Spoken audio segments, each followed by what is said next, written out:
He thought he had it all figured out. 29 years old, smart, disciplined, confident. His name was Daniel. He'd spent 5 years learning how to trade, waking up before dawn, memorizing charts, studying patterns while his friends partied. He believed in one rule: the market rewards patience. And for a while, it did. He turned 10,000 into 100, then into 300.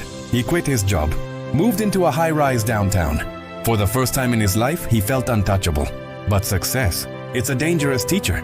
It whispers, "You're the exception." Then came the crash, a sudden dip.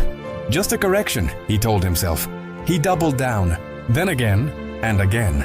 Within 3 days, his portfolio was down 70%. In a week, it was gone. He stared at the screen, paralyzed, red numbers glowing like open wounds. His hands shook. He didn't tell anyone, not his friends, not his parents. He just sat there in the dark, watching the cursor blink like the market was mocking him. He tried everything: revenge trades, riskier bets, new coins, leverage. Each move a little more desperate than the last, until the day his account hit zero. He walked outside that morning, first time in days, and for the first time in years he had nothing left to check.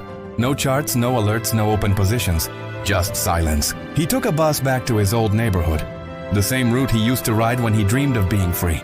He ended up at an old diner. The waitress, maybe 50, noticed his face and said, "Rough day?" He laughed quietly. "Rough year." She poured him coffee and said, "You'll figure it out. The market always comes back.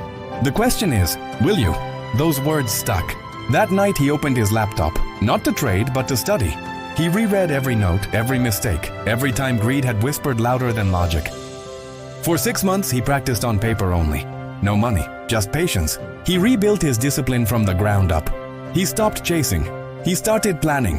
When he finally re-entered the market, he didn't tell anyone. He traded small, consistent, boring, and it worked. A year later, he wasn't rich, not yet, but he was back. Stronger, calmer, wiser. He no longer checked prices every minute. He checked his mindset, and when someone online asked him what changed, he said, "Before I traded to prove I was right. Now I trade to prove I've learned." 3 years later, Daniel ran his own small fund, not flashy, but solid. He mentored new traders, reminding them that every loss has a lesson if you survive it. Because that's the real secret no one tells you.